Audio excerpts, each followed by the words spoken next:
Hello and welcome. Now in this video we're going to talk about code snippets, where you can learn advanced features by yourself purely from this snippet feature of Flash. Okay, code snippet. Now I can drag and drop this ball. Drag again, drop again. Okay, drag and drop. That's achieved by using code snippet. Okay, have a look now. Actions 35. Okay, that's the code, you see, generated by code snippet. That's the name of the ball. Add listener is the kind of event it's listening to. Mouse down and then cause the handler click to drag. Inside the click to drag function, the handler, there's only one line of statement: the object and start drag, which is a function call from a library. That library was designed by the designers of Flash.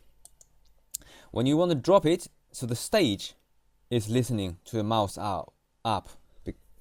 Okay, remember the difference. That one is the object you are listening to the mouse down, because you're clicking on the object.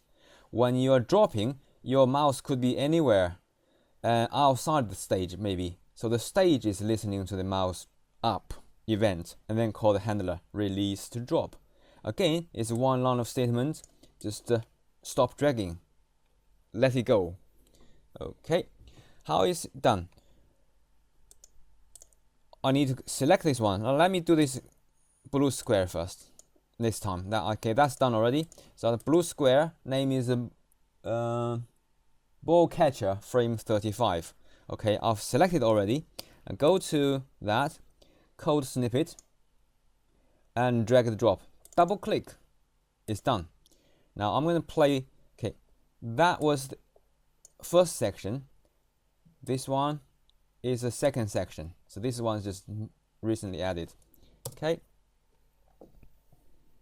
Let's test it. Code snippet, drag and drop. Now this one can be dragged and dropped. This one can be dragged and dropped as well. So drag and drop. Okay. Now from the code snippet area, you can find a lot of interesting, useful features. For example, timer, countdown timer. That's one. And you can make things continuously move. That's the one.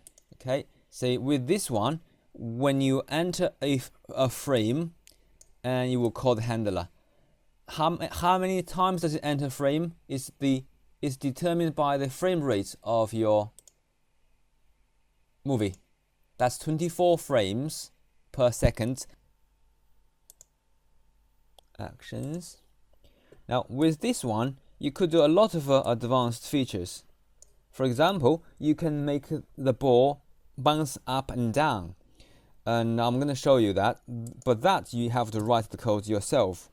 To move it up means the y coordinate is reduced, move down is increased. Okay, now you've done this exercise before for moving them, but now you just need to do it continuously. I'll show you what I've got here. Another one, this one. Okay, that's the code I have used to move it up and down, to bounce up and down. First, you set up a Boolean variable to control the direction, and if it's a up direction, and you move it up, and then check if it's reaching the border, the boundary. And if it does, then you change the direction. Otherwise, keep moving. And if the direction is different, then the movement is different. Look, that's plus, that's minus. Okay. Again, when you're moving down, you need to check whether it's reached the bottom, the boundary. Okay, if it does, you change the signal. Okay, that's the code. Let's demonstrate how it works. Frame 37. Okay, that's the second one. Yeah, that's using enter frame event. So it checks each frame as an enter new frame event and move the ball accordingly.